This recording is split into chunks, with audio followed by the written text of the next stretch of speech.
Hare Krishna, welcome to Mayapur. আমি শ্যাম মিত্র সুদামা দাস আপনাদের সাথে চলেছি নতুন আবার একটি ভিডিওতে। আর আজকে আমরা পেয়ে গেছি একজন সিনিয়র প্রভুকে, যার নাম শ্রীপাদ ভক্তিদয়াল দাস। তো আজকে তার সাথে একটু আমরা কথোপকথন করবো। প্রভু হরে কৃষ্ণ। হরে কৃষ্ণ। তো ভালো আছেন? হ্যাঁ, গুরু গৌরাঙ্গের কৃপায় ভালোই রয়েছি। আপনি এই যে ভক্তি জীবনে কত বছর ধরে জড়িত? আমি 2001-এ সিধাম মায়াপুরে যুক্ত হয়েছি। আজ প্রায় 25 বছর সিধাম মায়াপুরে রয়েছি মহাপ্রভুর কৃপায়, সাধুগুরু বৈষ্ণবের কৃপায়। আরে বল, আপনি কিভাবে ইসকনের সাথে জড়িত হলেন সেই কারণে ছোট্ট একটু যদি আমাদের দর্শকদের জানান। আমি মায়াপুরে এসেছিলাম দর্শন করতে প্রায় 1991 সালে। সেই ছবিটি আমার মানসপটে ছিল। তারপরে আমি 2001-এ এখানে এসে মহাপ্রভুর কৃপায় যুক্ত হয়েছি। আরে বল, প্রভু 2001 থেকে এখানে রয়েছেন। প্রভু 2001 থেকে একদম পার্মানেন্টলি মায়াপুরে? আমি মায়াপুরে রয়েছি। আমি প্রথমে স্টুডেন্ট টিচিং, ছাত্র সমাজে আমি প্রায় 18 বছর সেবা করেছি। তারপর মন্দিরে দিনের বেলা ওই হরিনাম কীর্তনে এখন রয়েছে, এই সেবাতে রয়েছি। আচ্ছা আচ্ছা, খুব ভালো। প্রভু 25 বছর ধরে সমানে সেবা দিয়ে যাচ্ছেন ভগবানের প্রতি। প্রভু এখন তো মায়াপুরে ফেস্টিভ্যাল আছে, পিছনে প্যান্ডেলও হচ্ছে, নৃসিংহ চতুর্দশী। তো নৃসিংহদেব সম্পর্কে আপনার কাছ থেকে একটুখানি আমরা শুনবো। নৃসিংহদেব তো ভক্তের কাছে অত্যন্ত ভগবানের একটি প্রিয় রূপ। আর নৃসিংহ চতুর্দশী উৎসবটি মায়াপুরে অত্যন্ত জনপ্রিয় এবং সকলের কাছে সমাদৃত। তো ভগবান নৃসিংহদেব ভক্তদের এই রূপটি ভগবানের বিশেষ রূপ, যেটি ভক্তকে রক্ষা করার জন্য। তো মায়াপুর নৃসিংহদেবের বিশেষ লীলা রয়েছে। তো এই নৃসিংহদেবের রূপটি কি করে হলো তার একটু সংক্ষিপ্ত ইতিহাস বলছি। এই রূপটি ভগবান কেন ধারণ করেছেন বলছেন, কেশব ধৃত নরহরি রূপ জয় জগদীশ হরে। কেশব ভগবান শ্রীকৃষ্ণই নরহরি মানে নরসিংহ রূপ ধারণ করেছেন। এই রূপটি ধারণের তাৎপর্য বা গুরুত্ব কি না, ভগবান শ্রীকৃষ্ণ তো বিশ্ব ব্রহ্মাণ্ডের পরম পুরুষ, তো ভগবান শ্রীকৃষ্ণ সমস্ত ঈশ্বরের যিনি ঈশ্বর, পরমেশ্বর। তো ভগবান বিভিন্ন সময় তার বিভিন্ন রূপ ধারণ করেছেন বিভিন্ন কার্য সাধন করার জন্য। তো ভগবান এই রূপটি ধারণ করেছিলেন কি জন্য? ভক্তরাজ প্রহ্লাদ মহারাজের জন্য। যখন হিরণ্যকশিপু অত্যন্ত অত্যাচারী হয়ে, এবং সমস্ত অসুররা কিন্তু দেখবেন শিব বা ব্রহ্মার ভক্ত, কেউ ভগবানের ভক্ত না। যেমন রাবণ, তিনি কার ভক্ত ছিলেন? শিবজির ভক্ত। আর হিরণ্যকশিপু ছিলেন ব্রহ্মার ভক্ত। তিনি ব্রহ্মাজির কঠোর তপস্যা করে ব্রহ্মাজির কাছে বর প্রাপ্ত হয়েছিল। এই জন্য তপস্যা করেছেন যে তিনি অমর হতে চান। কিন্তু এই জগতে কেউ অমর নয়। ভগবান গীতাতে বলেছেন জাতস্যই ধ্রুব মৃত্যু ধ্রুবং জন্ম মৃত্যুশ্চ। যার জন্ম হয়েছে তার মৃত্যু অবশ্যম্ভাবী, তাই না? তো কিন্তু হিরণ্যকশিপু চেয়েছিলেন তিনি অমর হতে, আর তিনি কঠোর তপস্যা করেছিলেন। তো ব্রহ্মা তার তপস্যায় সন্তুষ্ট হয়ে তাকে বর প্রদান করতে চেয়েছিলেন। বলছে আমাকে আপনি অমর বর প্রদান করুন। তখন ব্রহ্মাজি বললেন আমি অমর নয়, তোমাকে কি ওর অমর বর প্রদান করবো? তখন হিরণ্যকশিপু দেখলেন অমর বর তো আমি প্রাপ্ত হব না, কিন্তু তিনি কৌশলে চেয়েছিলেন আমি অমর না হলেও অমর হওয়ার মতোই বর নিয়ে নেবো। হ্যাঁ হ্যাঁ, তো তিনি এই বর প্রাপ্ত হতে চাইলেন যে আমাকে এই জগতে কোনো সৃষ্ট জীব যেন কোনো না বধ করতে পারে। এই জগতে যত সৃষ্টিতে জীব রয়েছে, ব্রহ্মাজি বলছে তথাস্তু। আমাকে কেউ দিনেও মারতে পারবে না, রাতেও মারতে পারবে না। ব্রহ্মা তথাস্তু। আমাকে ঘরেও মারতে পারবে না, বাইরেও মারতে পারবে না, তথাস্তু।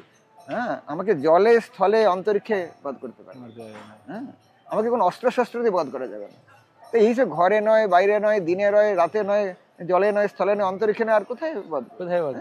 হিরণ্যকশিপু ভাবলেন ঠিক আছে, আমি কৌশলে তো প্রায় অমরই হয়ে গেছে। আর তিনি এত অত্যাচারী ছিলেন, যখন কোনো অত্যাচারী ব্যক্তি অত শক্তি প্রাপ্ত হয়ে যায় না, তখন তার অত্যাচার আরো বেড়ে যায়। এক তো তিনি অত্যাচারী ছিলেন, তারপরে যখন এই বর প্রাপ্ত হয়ে গেলেন, তখন তিনি তার ক্ষমতা বলে তিনি স্বর্গরাজ্য আক্রমণ করে সব দেবতাদের সব স্বর্গ রাজ্য থেকে বিতাড়িত করলেন। তখন দেবতারা বিভিন্ন জায়গায় গিয়ে এমনকি গিরিকন্দরে গিয়ে লুকিয়ে গেছে হিরণ্যকশিপুর ভয়ে। তাই জগৎ তো তার ভয়ে ত্রস্ত হয়ে গেছে। তখন দেবতারা তো ভগবানের শরণাপন্ন হয়েছে যে আপনি এর হাত থেকে আমাদের রক্ষা করুন, যেই করে হোক। তো ভগবান তো ঈশ্বর পরম কৃষ্ণ সচ্চিদানন্দ বিগ্রহ অনাদির আদি গোবিন্দ সর্বকারণ কারণ, সবচেয়ে ভগবানের ইচ্ছাতেই সংগঠিত হচ্ছে, ঠিক না? আর এই হিরণ্যকশিপু হিরণ্যাক্ষ এরা হচ্ছে বৈকুণ্ঠের দ্বারপাল ছিলেন, জয় এবং বিজয়, তাই না? তো এখন ভগবান তাই জন্য এখন দেখলে কিভাবে ব্রহ্মাজি বর প্রাপ্ত হয়েছেন, সাধারণত একে বধ করা যাবে না। তো তাই জন্য ভগবান মান রাখতে হবে। হ্যাঁ, ব্রহ্মার বরকেও রক্ষা করতে হবে, একে বধ করতে হবে। এত অত্যাচারী হলেও কেন সবকিছু ভগবান দেখেন কালের অপেক্ষা, মানে তার যে পূর্ণ বল রয়েছে সেটা ক্ষয় না হওয়া পর্যন্ত ভগবান হস্তক্ষেপ করেন।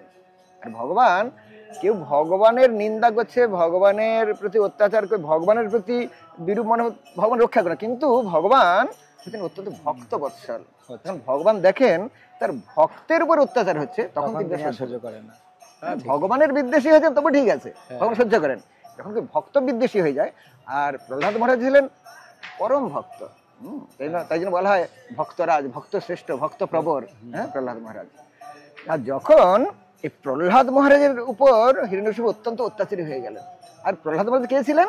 হিরণ্যকশিপুর পুত্র সন্তান। তিনি কিন্তু ছিলেন কি ভগবানের পরম ভক্ত, পরম ভক্ত, তাই না? হ্যাঁ। তো তাই জন্য যখন দেখলেন যে আমার পুত্রই হচ্ছে আমার বিরুদ্ধাচরণ করছে, তো অসুর কি?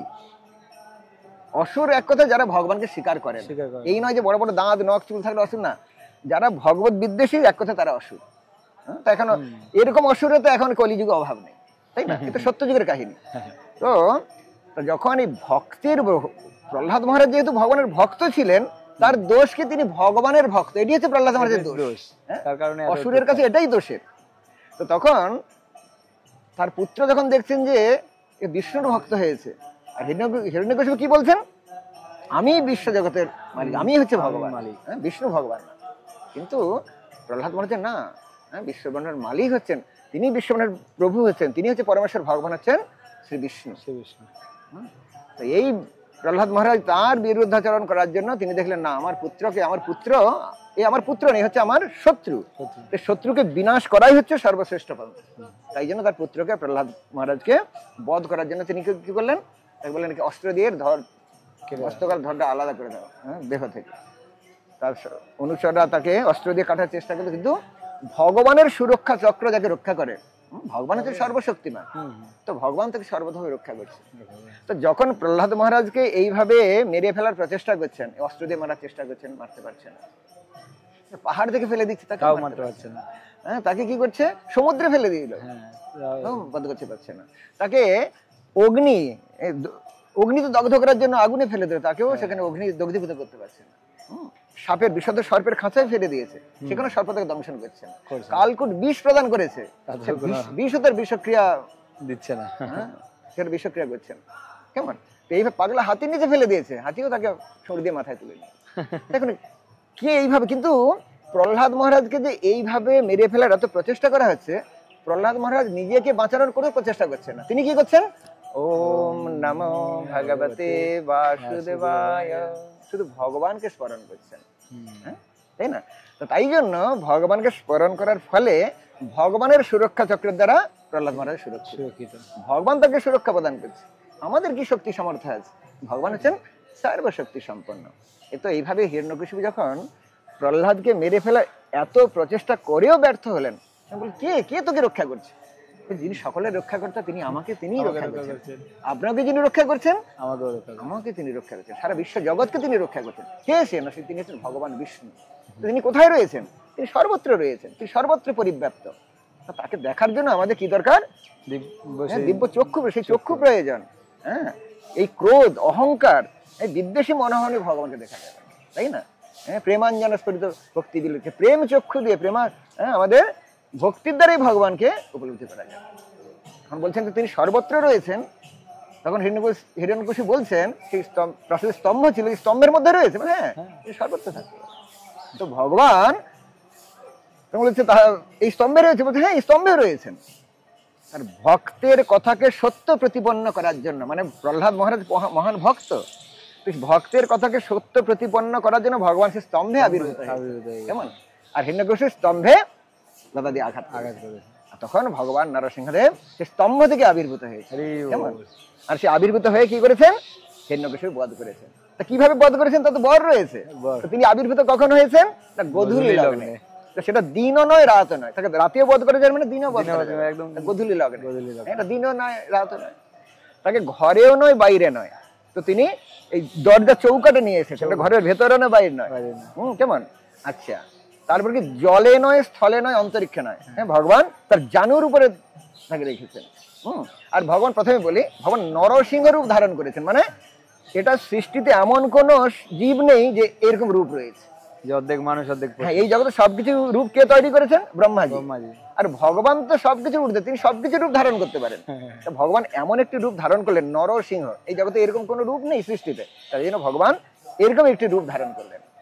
আর তিনি কোনো অস্ত্র শস্ত্র দিয়ে বধ করা যাবে না, তাই জন্য তিনি নখ দিয়ে হিরণ্যকশিপুর পেটটাকে পুরো চিরে দিয়েছে।